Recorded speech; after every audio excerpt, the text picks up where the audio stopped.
Hello there, everybody. Welcome to the Quarantine Bakeoff. Now, the Quarantine Bakeoff was an event inspired by Paula Vogel's Bake Off playwriting challenge that she does with playwrights all across the country. And hold on.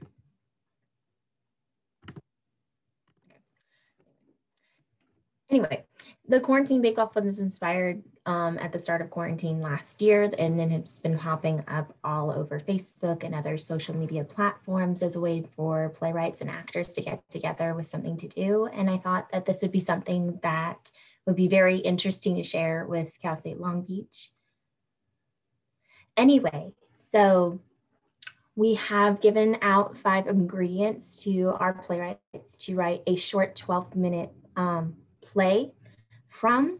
The 5 ingredients we had chosen was a first impression, cherries, lavender, a honk, the sound, and magic beans. And then we gave them 2 extra credit ingredients to include if they wanted to, which was a razor scooter and the number 42. Anyway, the plays you are about to see today are for the first round. We do have a second day next Friday, March 5th at 12 p.m. if you want to come back and see the second half. But today you'll be seeing 4 plays that were really ranging from different ideas, and we're very excited to share that with you with the actors we have. Yes, the actors that we have today. Feel free to use the chat to respond to any of the plays that you see here today, any of the acting choices, and just like any other live stream, go right ahead and be as interactive as you like. But without further ado, I'm gonna ask my actors to come on stage for a magical day at the playground.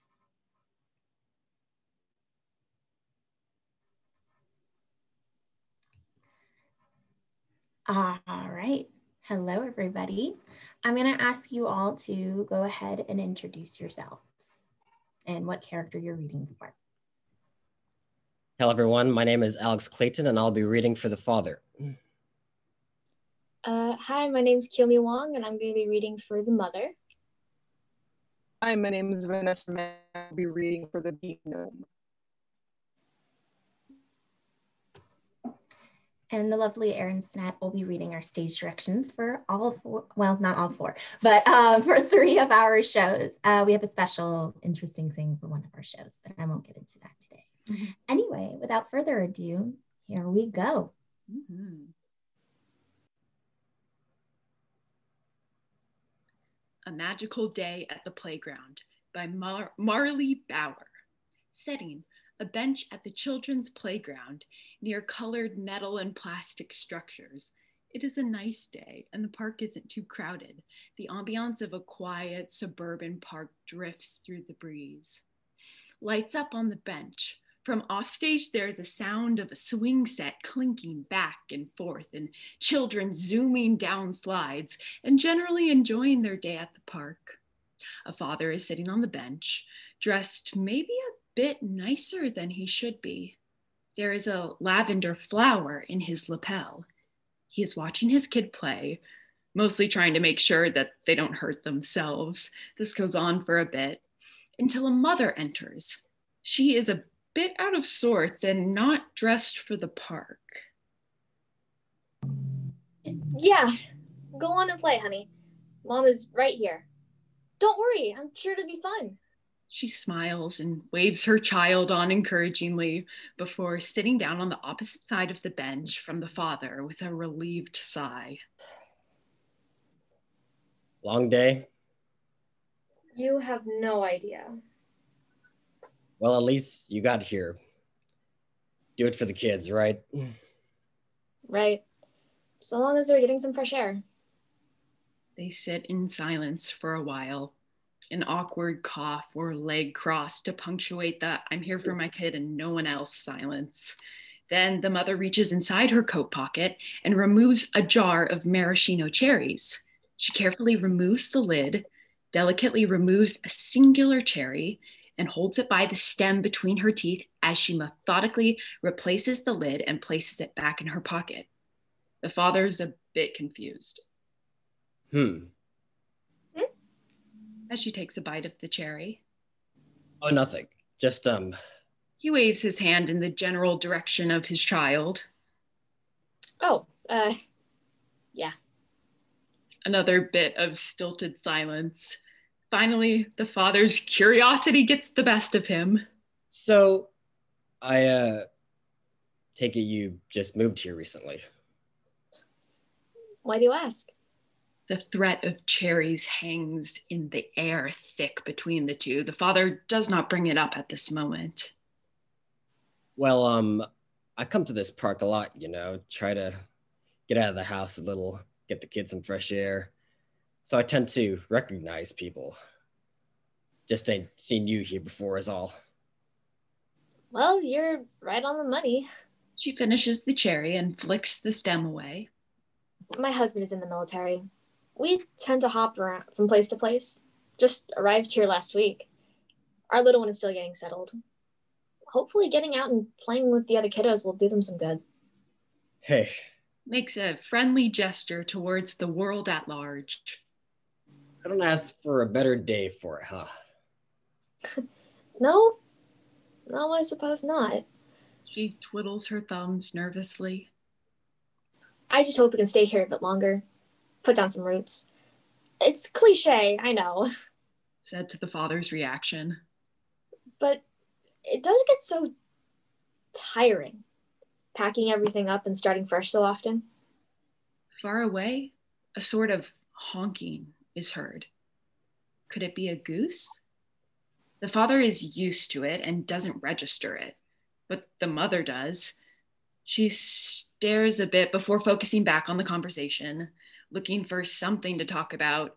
She focuses on the flower in the father's lapel. That's a lovely flower. What's the occasion?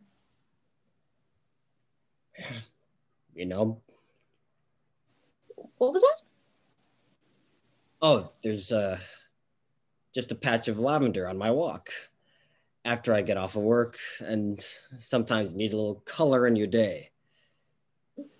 After all. Motions to his bland, nice suit. My eyes can't stand to look at this all day. Gotta have a little break for the old vision sometimes. He laughs. The mother returns the laugh with a tired but friendly smile. Maybe this town will be the place her husband decides to stay. Then a second, louder honk is heard. The mother is definitely a bit confused. The father closes his eyes and takes a deep breath to calm himself. The mother doesn't notice. Eager to take the tension away from the odd noise, the father jumps into his earlier line of thought. So new in town, hoping to settle in. I got a question for you, considering you asked about my flower. Half listening, still confused by the sound.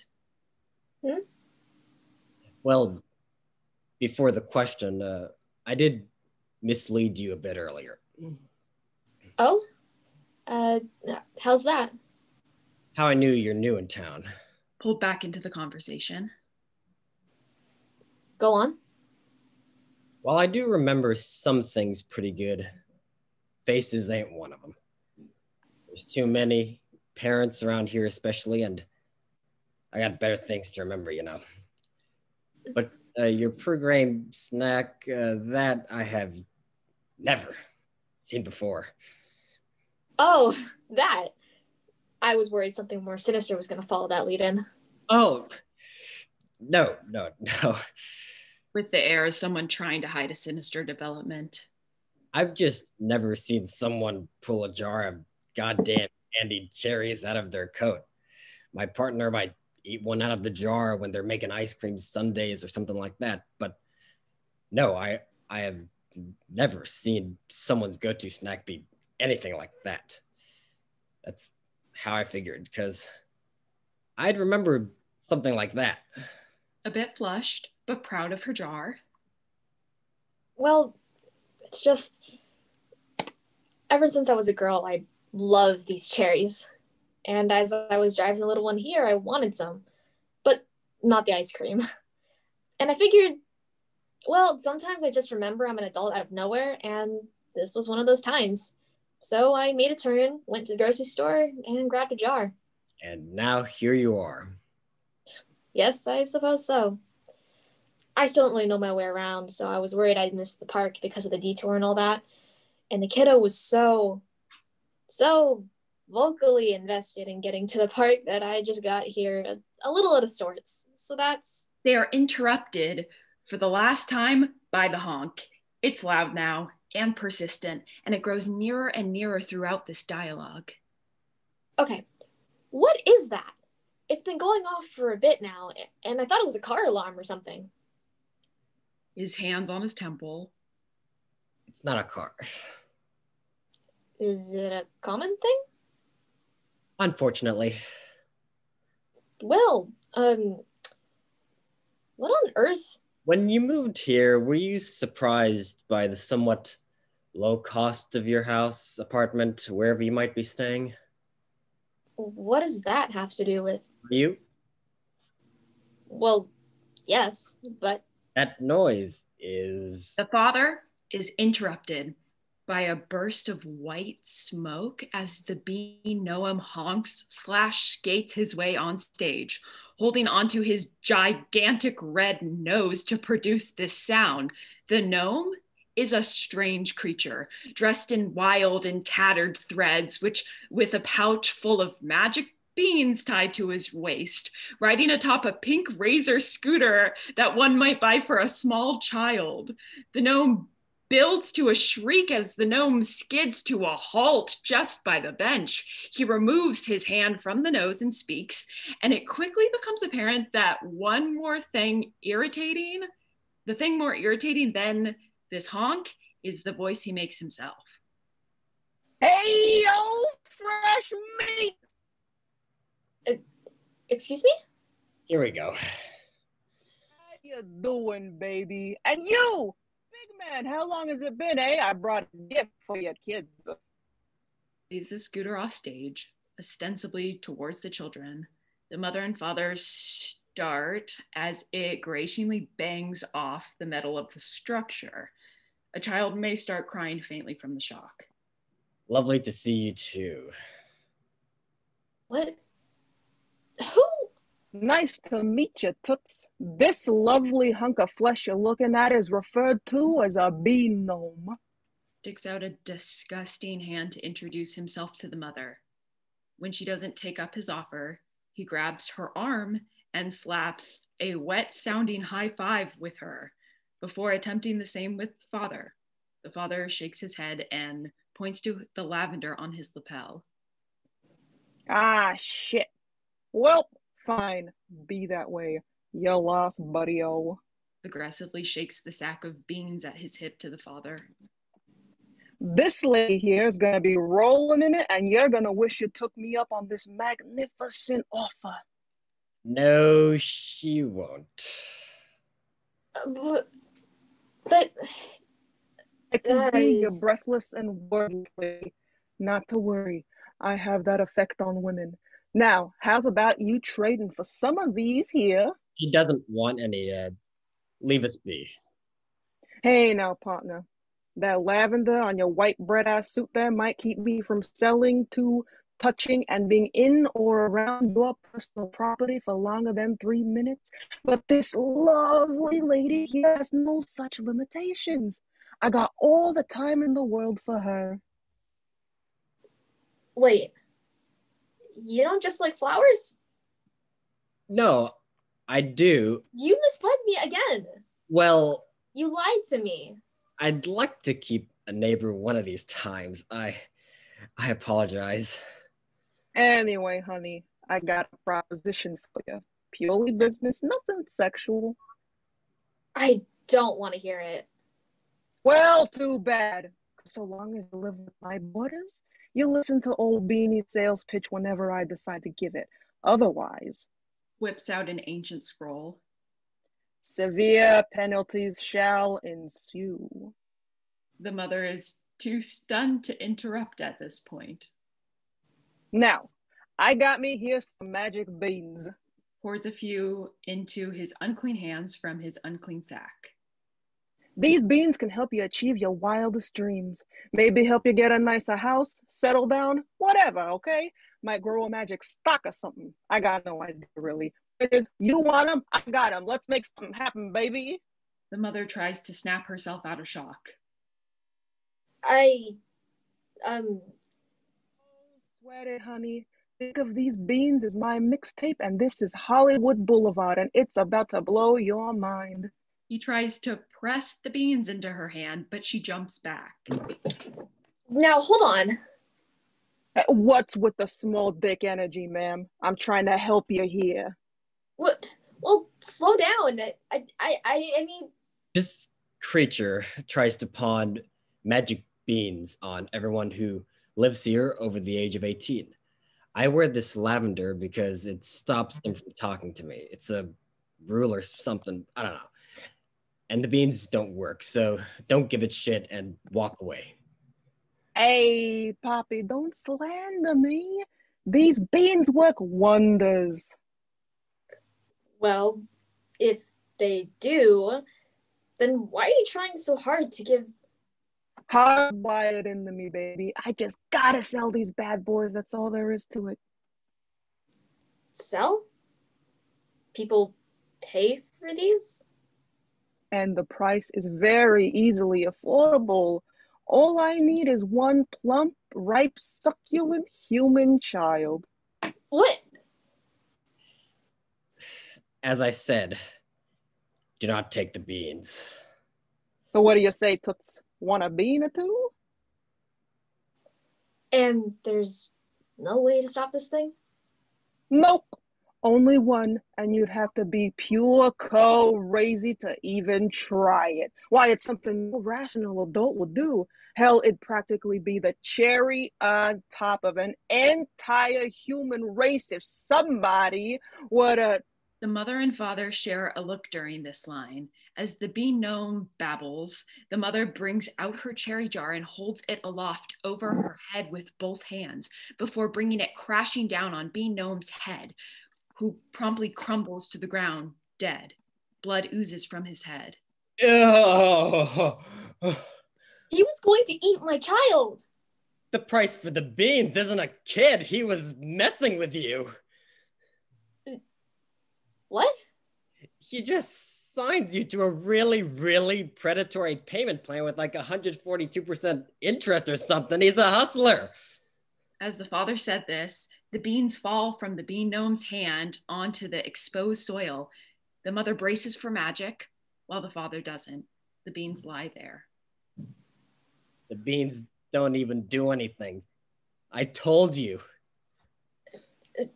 Listen, I'm new here. He was annoying, but the lavender works. You didn't need to kill him.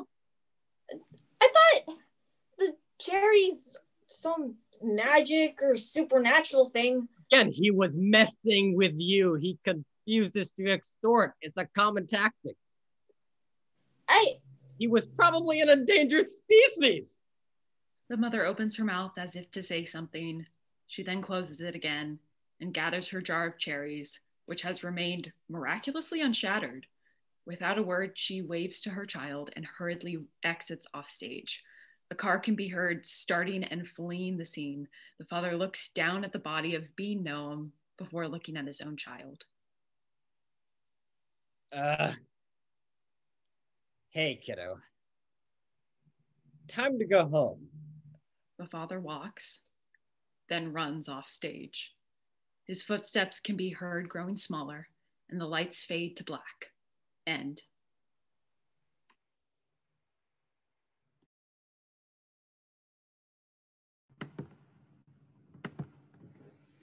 All right, thank you so much, Magical Day at the Playground. Let's give it up for our first play.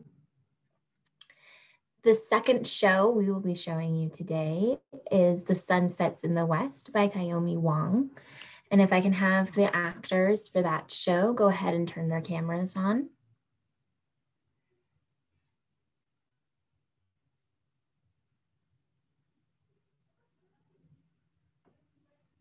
All right, and if I can have you guys go ahead and introduce yourselves and what character you'll be reading for today. Hi, I'm Adriana Luna, and I'm reading for Eileen Grand. Hi, my name is Alex Clayton. I'll be reading for West Grand. Hi, I'm Maddie. I'll be reading for narrator. Hi, I'm Eileen Hope Tran, and I'll be reading for Alexis Catch. Hi, I'm Beth Caballero, and I'll be reading for Detective Moore. Hi, I'm Unche Kwok. I'll be reading for Officer 1. And I'm B, and I'll be reading for Officer 2. And without further ado, let's get started.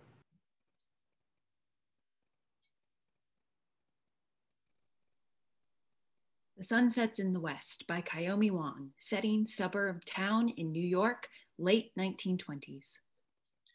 It was a crisp morning, and Eileen Grand woke up with a pain in her head unlike any other. Ow, my head.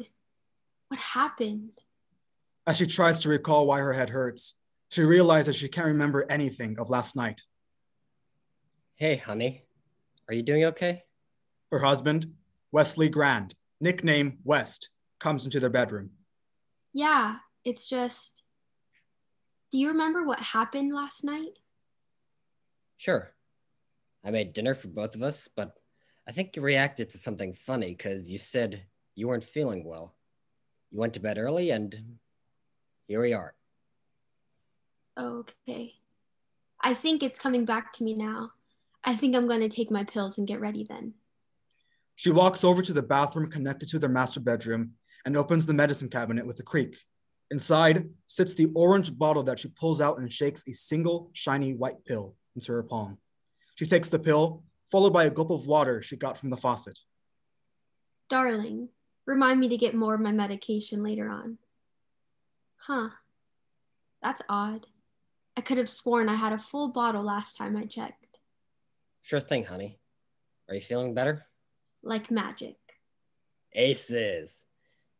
Oh, wow, look at the time. You better get going. I heard that there's a body waiting for you at the station. How'd you hear that? I heard of a murder over the radio last night while you were sleeping off.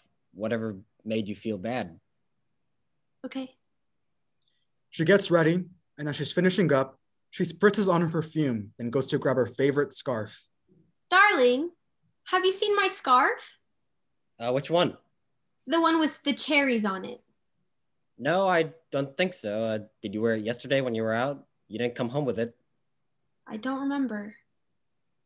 Oh, well, it's okay. I can get another one later on. All right, honey, you better get going.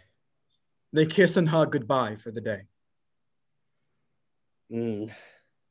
Lavender as always. You know me, darling. She gave one last smile to her husband and left for work. She got into the old car sitting in the driveway. You hear that?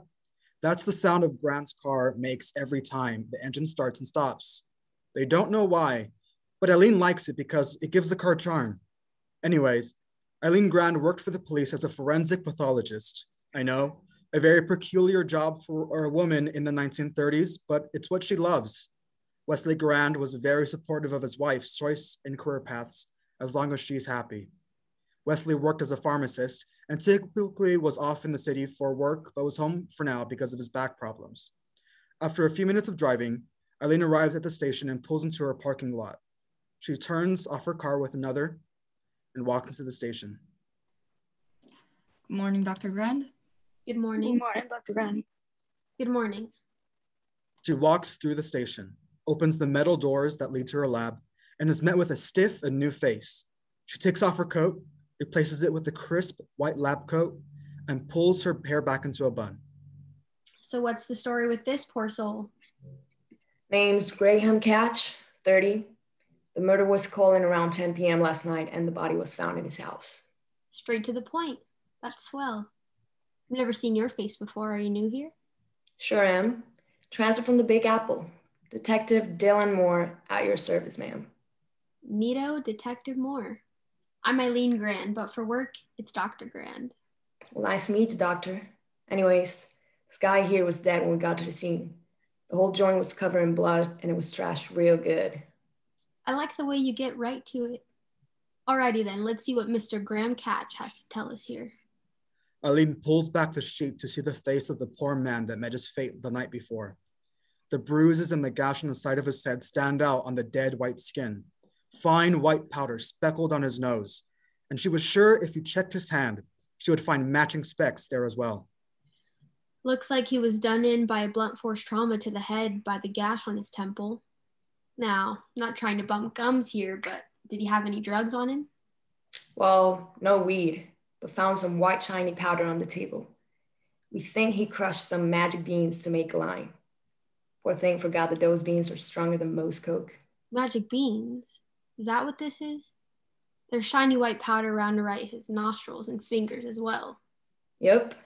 Magic beans are drugs that people in the city have had a huge problem with. It's a medicine for headaches that you just can't get anywhere. Too much makes you sleepy. One too many will make sure your peepers never open again. The hat honcho calls himself the Sunset. The force just can't get a handle on him. Whoever the greaseball is, he has connections to get his stash. Well, isn't that lovely? Any murder weapon? Not much. Just this kid's scooter that was on the floor next to the body. The big city detective gestured to the scooter off to the side of the table. It looked simply like a kid's toy, but if you looked closer, you could see the streaks of blood that someone tried to wipe away. Oh, yes, sirree. This is definitely our weapon. Eileen holds the scooter, now murder weapon, up to the gash, and both detective and doctor can see where the scooter lines up perfectly with the wound. Well, listen, that's swell. I'm never going to look at a scooter the same again. Want to take a drive down to the scene? Lead the way, detective. The two made their way to the parking lot after Eileen cleaned her lab and got into Detective Moore's squad car. The drive to the crime scene was somewhat familiar to her. They pulled up to the house, 42 Gray Street, and were met with the usual, squad cars and tape and bodies mulling around trying to figure out who killed Mr. Catch and why. An officer by the tape lifted it for Eileen and Detective Moore to get to the house. As they walked up the two entryway steps, they saw the chaos of the house. Broken glass, upturned chairs, the powder and pills that were magic beans, a puddle on the carpet of some unidentified liquid, and the outline of a body. There was a strong, floral, and familiar smell that lingered in the air. Well, isn't this lovely? Isn't it just? Well, you can see what I meant when I said it was trash. The puddle there was identified as perfume. That's why it smells like a lavender flower socked you in the kisser. I could tell. The same scent I use. Huh. Nice to know. Anyways, the drugs weren't his, but we'll find out where he got those in no time. There aren't many people who get prescribed for those. Magic beans aren't something you can find at the corner stores. Don't I know it? My husband is a pharmacist, so he knows about that. Did you find anything else? Well, there were enough pills here to fill one bottle, give or take a pill. We also found a scarf tucked under a cushion of the couch. Looks like our Mr. Graham had a lady friend because he sure ain't married. Eileen slightly froze at the sight of the scarf. Maybe it was just a coincidence that someone else had the same scarf as her. That was it, a coincidence. Alrighty then, I'll take that back to the lab to run. Were there any witnesses? Well, a neighbor said they heard a car honk, an engine pull up in front of the house. Other than that, he did have a sister that we can talk to. She's outside now interviewing with one of her coppers. Alexis Catch. No, that was a name Eileen recognized. She went to school with Wesley and herself. She didn't know that she had a brother since they weren't particularly close, so this will be an interesting reunion. Miss Alexis Catch. Hi, I'm Detective Moore, and this is Eileen Grand. Hello, Alexis. How are you? Don't I'm be. so sorry. Don't be. No, my greaseball of a brother had it coming. He's not exactly a bright one, if you know what I mean. Didn't know he had a broad, though. Not like your man, Eileen. Mr. Pharmacist, right? How's he doing? We're both doing good. Alexis, do you recognize this? It was found at the scene tucked under the couch cushion. No, I don't. I don't wear scarves. They make my neck look stubby. What perfume do you use, ma'am? Vanilla. French. Have all my life. Do you have any idea why your brother would have lavender perfume in his house? Not a clue. Now, if we're done bumping gums, I'm late for a lunch date. Alexis Catch winks at Eileen before turning and walking away. Well, that was swell. Let's go back to the station and see if they found where our man got his beans. Eileen and the detective hopped back in the squad car they came in and made their way back to the station. Eileen was quiet on the ride back, staring at the scarf in her lap from the crime scene. When they made it back, they entered the station and found a file on the detective's desk. Looks like the boys did their job, or most of it. He only had one full bottle minus one pill. There wasn't a real trace of the dame that was with Mr. Katz, but the call about the crime came from 65 Castor Drive. Do you know where that is, Dr. Grant? No, I can't say that I do. Aces. All right, well, I'll leave you to do your job while I do mine. Have a good day, Dr. Grant. You too, Detective Moore. Detective Moore left the doctor in her lab with a slam of the double doors. She set the scarf on the lab bench and stared at it. Why was her scarf at that man's house? She didn't recognize him at all, but the way they drove there was familiar. Why was that? She didn't know anyone who lived there, and why had the call come from her home? Did Wesley call in the body? He said she was asleep when the call came in, right? Confused and feeling lightheaded, Eileen left work early to go home. West, I'm home. Oh, hi, honey. What are you doing back so early? I wasn't feeling too good, so I left early. I think I'm going to lie down for a bit, maybe take a nap. That sounds like a good idea. I'm sorry you're not feeling good, honey. Eileen gave a sweet kiss to her husband and made her way to the bedroom to take her nap. As she sat on the bed, she decided to see if Wesley went out to get her medications for her. She went into the bathroom and saw the familiar orange bottle filled with shiny white pills. She tried to take off the top, but it was a tad slippery. Eventually, she got it off and took her pill. She went back to bed, laid down, and closed her eyes. When she opened her eyes again, the sky was orange, and Wesley walked in with a steaming cup. Hey, honey. I made you some tea, so I hope that helps. Ah, thanks, darling. That's new. Tastes like almond. Yeah, I read somewhere that a little almond extract could help with headaches. Sorry if it's a tad bitter. I think I let it go for a minute too long. That's all right, darling. It's so sweet of you to make me tea. She takes another sip of the tea and starts to feel sleepy once again. She sets the mug on a spare napkin on the bedside table. I think I'm going to go back to sleep, darling. Sounds good, honey. Take all the time you need. They lean in for one last kiss before Eileen goes back to sleep. Did you get a new cologne? I like it. Sure did. French vanilla. I like it. Eileen lays back in bed and West walks back out, closing the door behind him.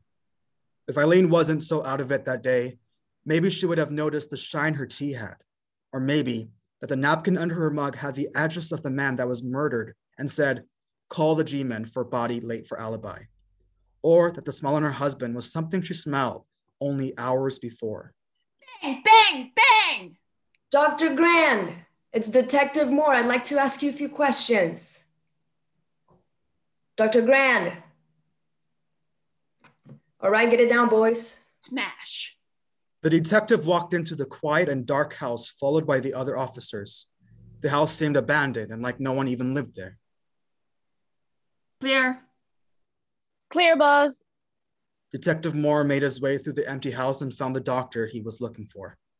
Eileen Grand was in her bed, mug cold, but still on the bedside table with the napkin completely visible to anyone who came in the room. Pill bottles sat on the table, and when he looked in the connecting bathroom, the same bottles scattered the sink. There were packets of white, shiny powder in the medicine cabinet, and her hands were lightly coated in the same substance. God damn it, Grand. What the hell did you do? He carefully went over to where Eileen laid and checked her neck. Nothing. Shit.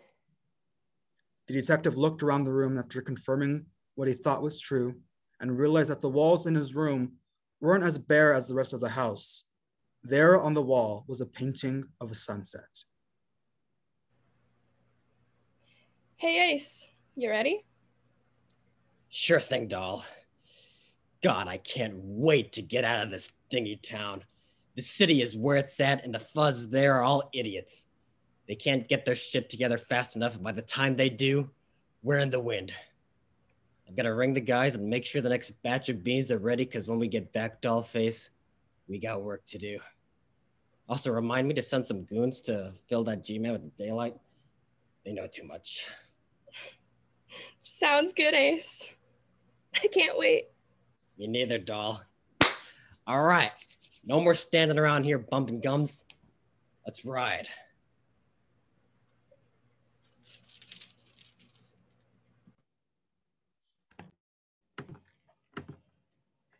All right. Thank you to my actors for the Sunsets in the West. A round of applause for them and the playwright.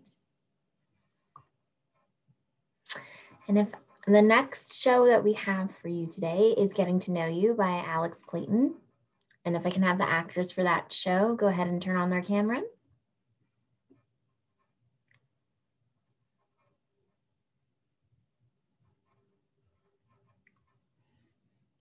All right, if I could have my actors go ahead and introduce themselves and what characters they'll be rooting for. And Luke, please, yep, there we go. All right, go right ahead, everybody. Hi, my name is Madeline Lyon, and I will be playing the character of Gina. My name is Luke Podowski, and I will be playing Joe. Hello. Oh, sorry. Hello, my name is Davion Bell, and I'll be playing Tom. Hi, I'm Eileen Hope Tran, and I'll be playing Amy. Hi, I'm Beth Caballero, and I'll be reading for Rose. Hi, I'm Maddie Limas, and I'll be reading for Angie. And I'm Hoover Ramirez, and I'll be reading for Ken. And without further ado, let's get started. Getting to Know You, a 10-minute comedy by Alex Clayton.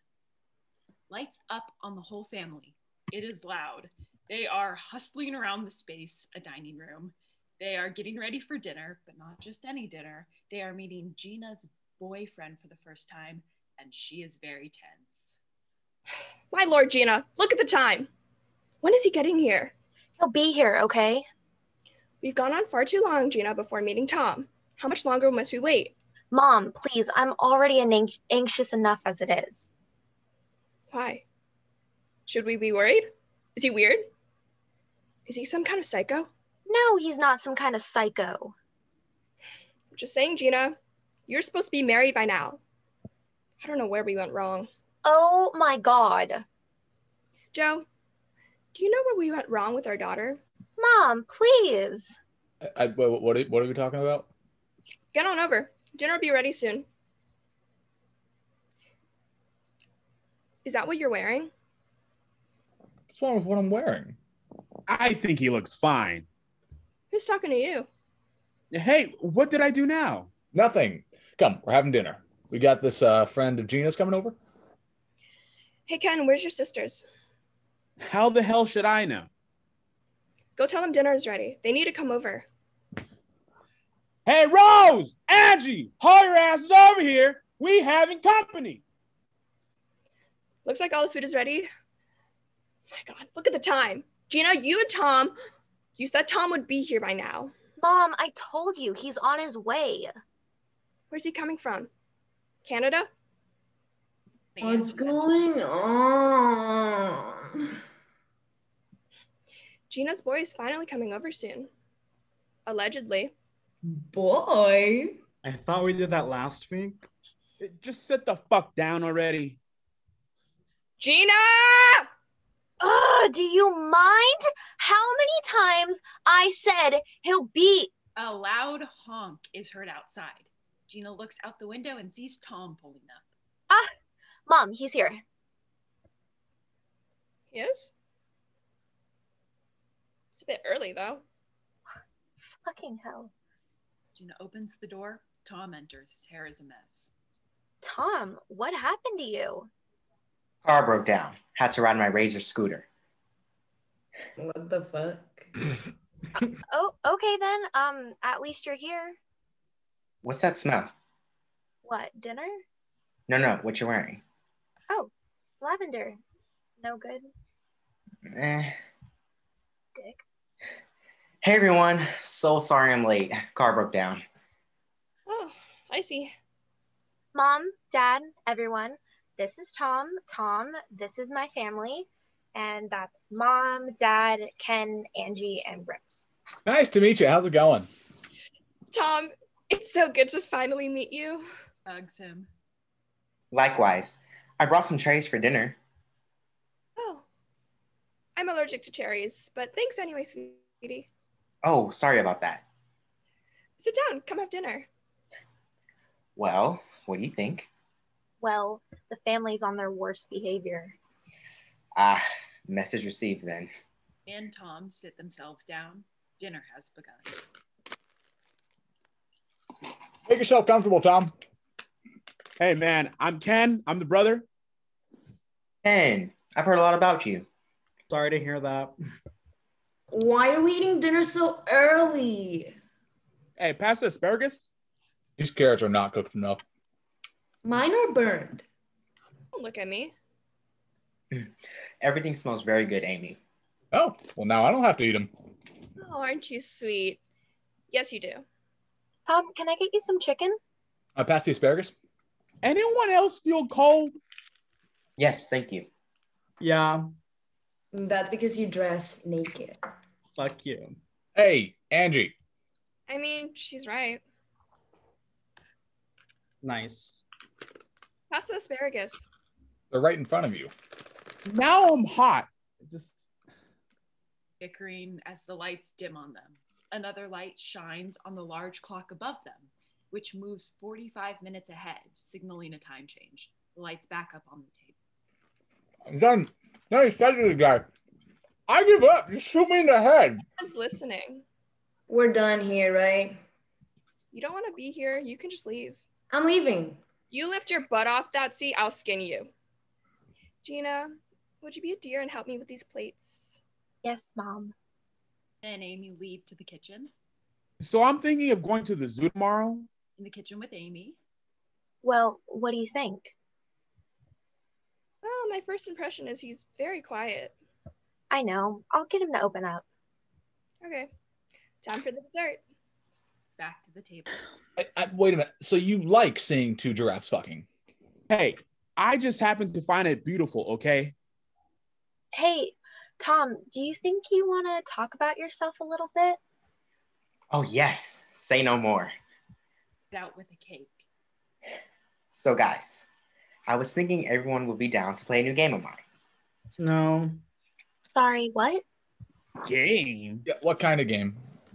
Maybe I'll risk being skinned. Honey, you want to play a game? We'd love to. Great. Okay, so I've got some magic beans in my pockets. Well, magic beans. You done good for yourself, kiddo. So I want everyone to take one and swallow it. Hey, what are these magic beans? What do they do? Eat it and you'll find out. Tom, what are these? Like I said, honey, eat it and you'll find out.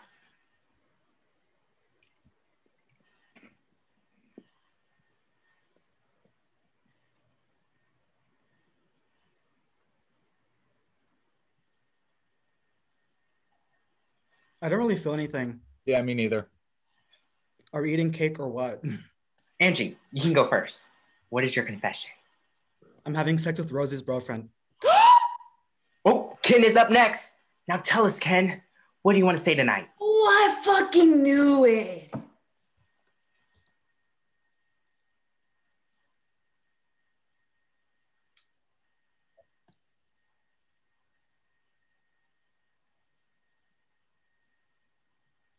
What was that?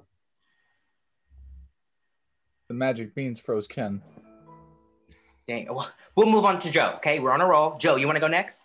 Yeah, sure. I hate my wife's cooking. She sucks at cooking. She's shit. I can't stand it. It's like eating hair for dinner every friggin' damn night.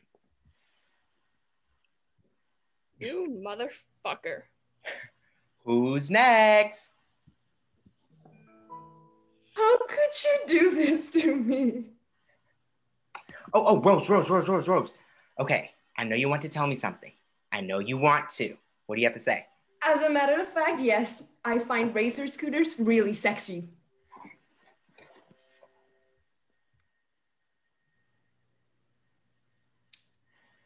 You better watch what I put in your food next time, Buster.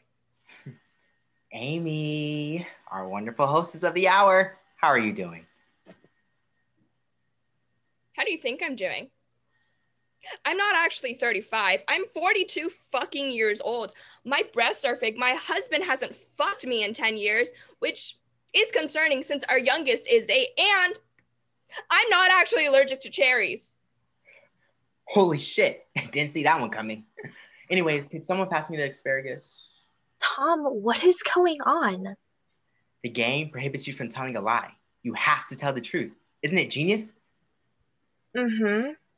I call it the getting to know you game. Oh, good. Because there's something I have to tell you. I ran over our cat. I ran over my grandmother. I eat carbs. I sleep in the giraffe onesie. Yes, my darling? I'm breaking up with you. Get out. Family continues to fight with one another, and it starts to get comically physical. Wait, 8 years old? Oh, Except oh my God. if it's only 8 years old, What is this going on? How did that happen? I thought you're a goddamn cannibal. Oh my God. And she lets you in the two dress. I can't believe Tom this. exits the stage, lights out, end of play.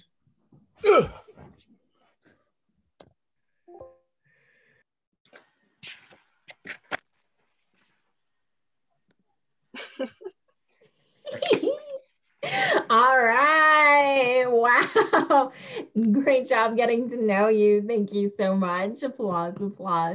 And thank you so much to our playwright for writing that. All right. And for our final play of today's event of Justice by Vanessa Mina. And if I can have the actors for that come on and turn on their cameras.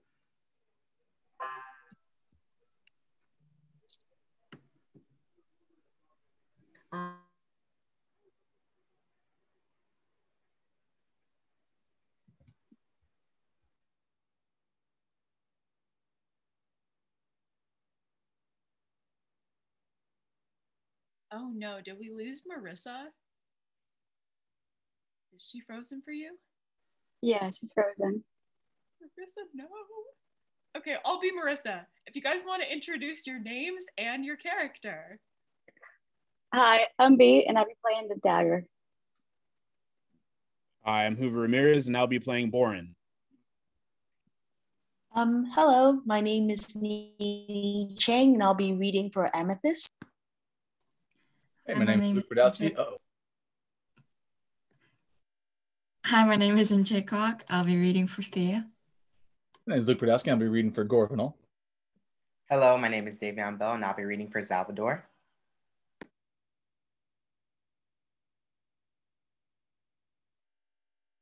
I'm going to assume everyone introduced themselves. I apologize. You know how Zoom is, everybody. That being said, let's go ahead and get this last one started.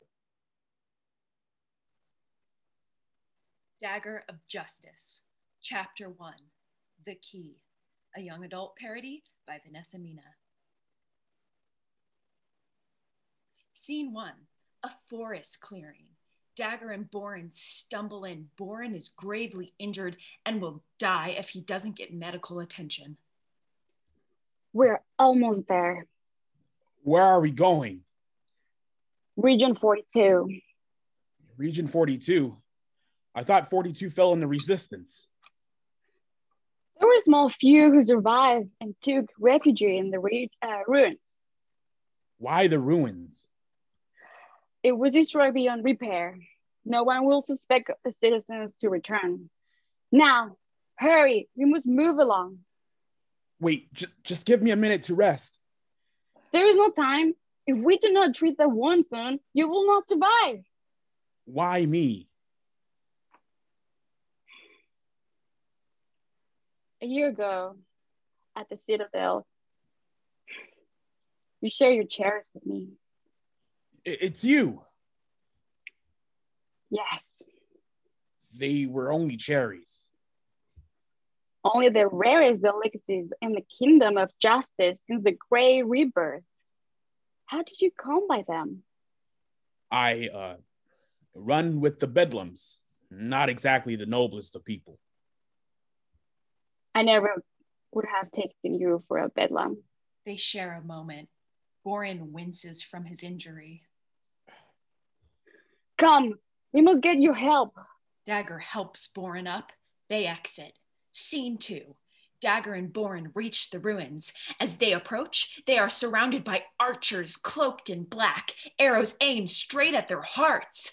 Their leader, Salvador, saunters in, tossing a gold coin into the air and catching it.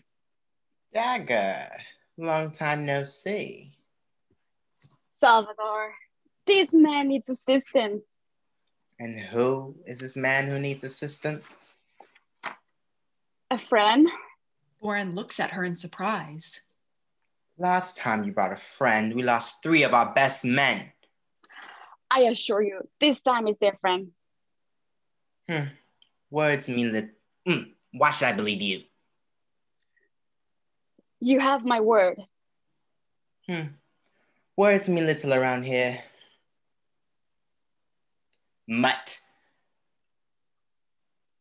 Alive then, my life. To do with us you please, should any harm come to her, your people. Please, I'm not worth it.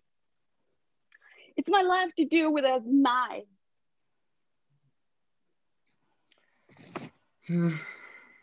Lower your weapons. The archers lower their weapons.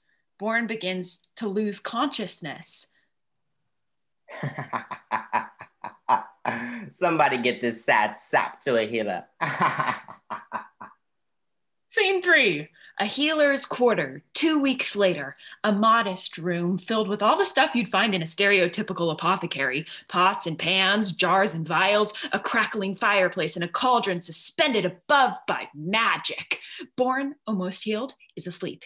He continues to, for the first time in weeks. He is weak. Enter Amethyst, the healer, carrying a basket of herbs. She sees Boren trying to rise and rushes to him. Lie still. You need rest. Who are you? Where am I? You must calm yourself. Who are you? He tries to stand and falls over, knocking over pots, pans, and ladles into the loud ruckus. My name is Amethyst. I was assigned to heal you. Heal me? Boren notices his bandage. The girl, where is she? Girl? The one who helped me? Dagger. She's out on a hunt. Please, lie back down. She shows him her basket. Herbs for you. Herbs? Plants. I know what herbs are. How, Did I acquire them? Yes. Region 42 has a vast array of medicinal plants and herbs. But how? We share here. I'm given to understand sharing is not customary in your parts of the kingdom. Sharing leads to sloth and gluttony. I see. She pulls a plant from her basket and breaks it up into mortar. That's lavender. Yes. You're trying to kill me. Lavender is a very powerful healing agent. And a nice try, it's poison. I see the kingdom of justice has failed to show the truths to its people. What's that supposed to mean? She continues to make a tea from the lavender. Boren watches her. She pours the tea into a small ceramic cup and passes it to him. Drink. You first. Amethyst smiles and takes a sip. Boren watches her, waiting for something to happen. Nothing does. He slowly reaches out for the cup. As Amethyst hands it to him, their hands touch slightly. They both feel a surge of energy coursing through them like a shock wave. Amethyst grasps and she drops the cup. It shatters on the ground below them. You! Dagger bursts in, carrying a live goose. I heard you were up. I will give you two a moment. Amethyst exits. Dagger places the goose down and plops herself down on the ground. It's about time. We didn't think you would make it. Still here. How are you? I've been better. Amethyst, The goose interrupts with a honk. She's been a great help. She seems to be the only one around here that treats me like a human being. Dagger spots a small stack, picks it up and shakes it excitingly. She found some. Boren gives Dagger a confused look. Dagger ties the bag to her belt. The goose honks again. Dagger, annoyed, takes the dagger from her boot and slits his throat. I hope Amethyst doesn't mind. Dagger starts plucking the goose and makes a mess. Are you a mutt? The worst kind. My mother was born in this region. And your father? Region 1. Wait, your father is Duke Fabian? What? He was executed for breeding with a 42. I'm well aware. Thank you. That was right before the Great Rebirth. Dagger throws her dagger towards him. It barely misses his ear and gets lodged in the wall behind him. I know. My mother was a traitor to this region. I know this. It must get lonely. I prefer solitude. Then why did he come back here? A long silence.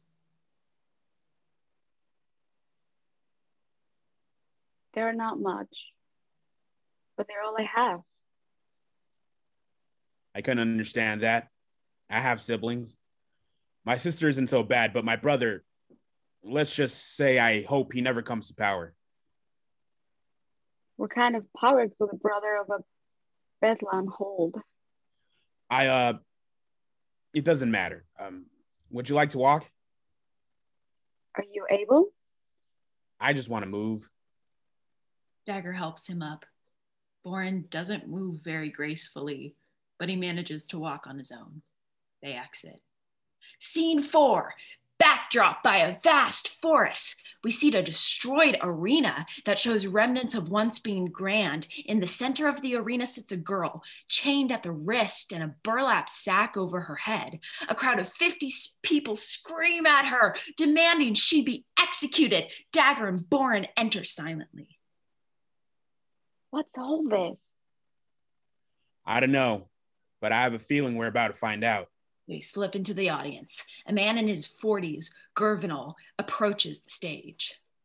Citizens of Region 42, since the Great Rebirth, we have been forced into hiding. Too weak, too fearful to show our faces anywhere. And for what? Because we wanted peace? Because we wanted freedom?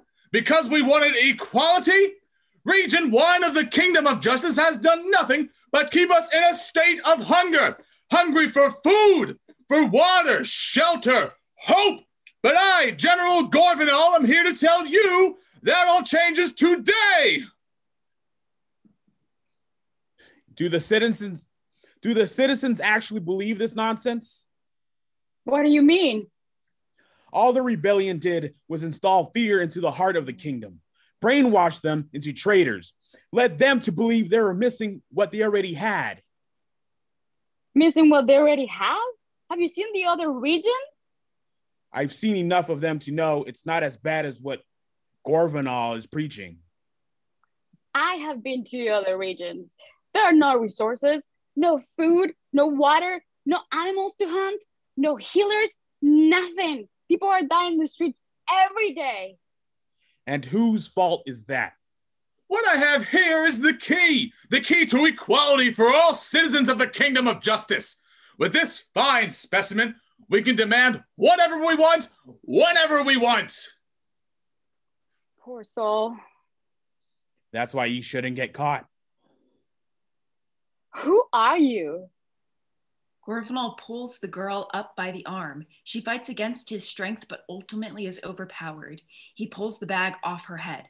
Everyone gasps. Boren rises to his feet. What are you doing?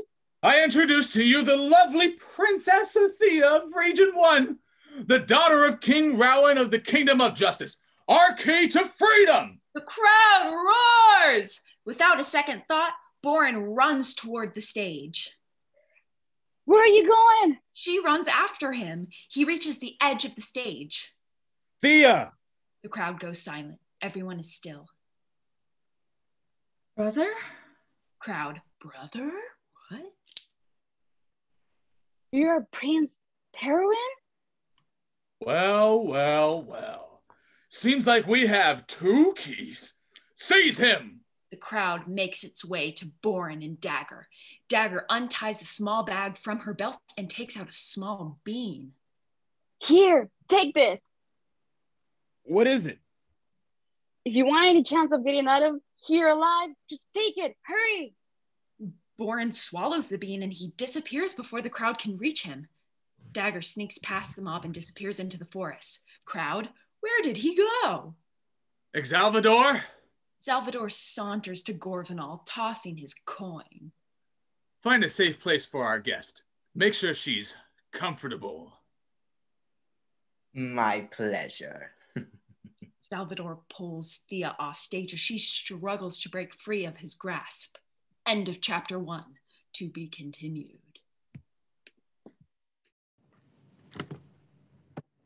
Awesome. Give it up for Dagger of Justice by Vanessa. Thank you so much to our actors and our playwright. Yes, it is a cliffhanger.